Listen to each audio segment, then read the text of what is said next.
the city councilors take their seat, please?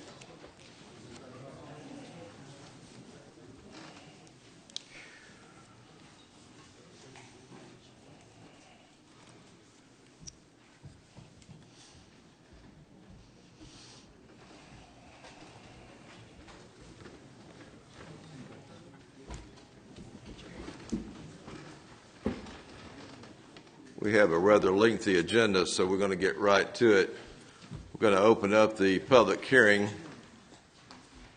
of May the 1st, 2012, starting at 6:01 p.m. Madam Clerk, will you call the roll, please? Councilor Striplin? Here. Councilor Wood? Here. Councilor Brown? Here. Councilor Miller? Here. Councilor Reniger? Here. Councilor Bowles? Here. Councilor Fank? Call the meeting to order. The first item on the public hearing agenda is a resolution to declare various wooded lots to be a public nuisance and ordering their abatement per Title 11, Chapter 67 of the Code of Alabama 1975 as amended. Is there anyone in the audience that's here to speak in favor of this resolution? Anyone that would like to speak in favor? Is there anyone that would like to speak against this resolution?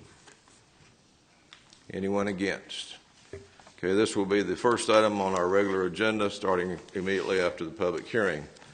Second item is a resolution to authorize the mayor to make an application for the CDBG Economic Development Float Loan on behalf of Fras-Le North America Incorporated. Is there anyone in the audience that's here to speak in favor of this resolution? Mr. Duke.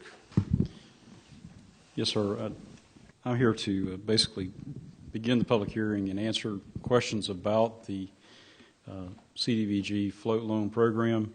I have Michelle Hagler from Central Alabama Regional Planning Commission is here to provide some basic details, and then I'll be glad to provide details on Fras-Le's request, if that's all right. All right, sir, you have the floor. Thank you. Michelle, if you could come on up.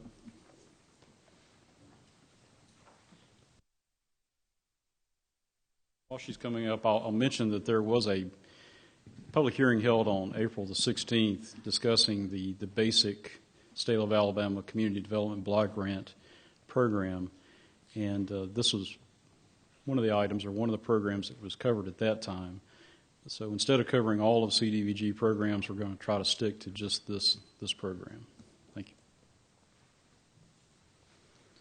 The typical economic development project is typically infrastructure grants. It is usually a $200,000 maximum that you can apply for and a 20% match. To get the grant, you have to create jobs, and it's typically 20 jobs.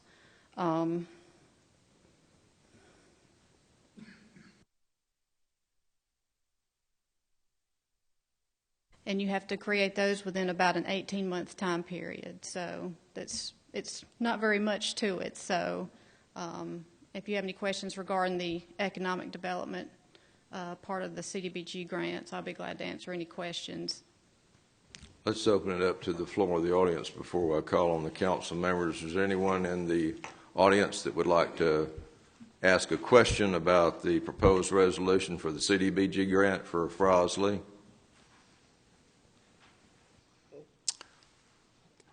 Fellow councilors, do you have questions about this proposal? Councilor Strickland. The 20% match, where does that come from? The local government.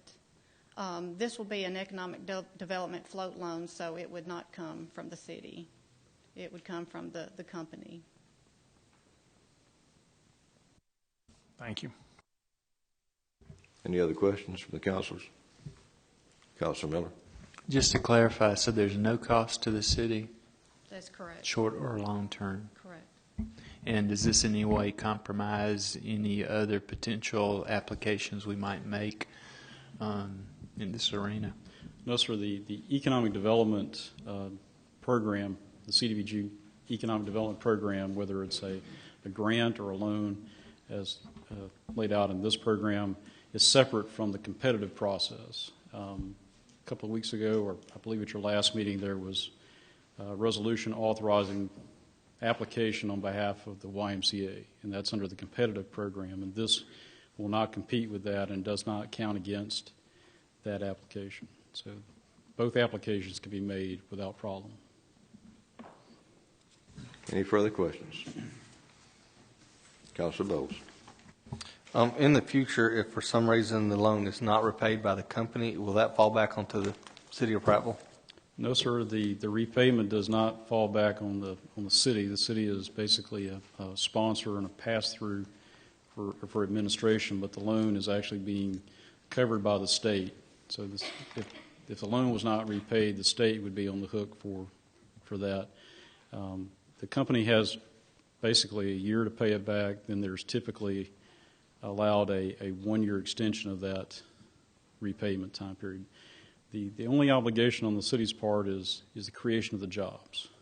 In this case, there's the expectation that there will be 100 jobs created by Fras-Le, and that tracks very well with their recently announced expansion, where they're going to create at least 125 jobs, probably more.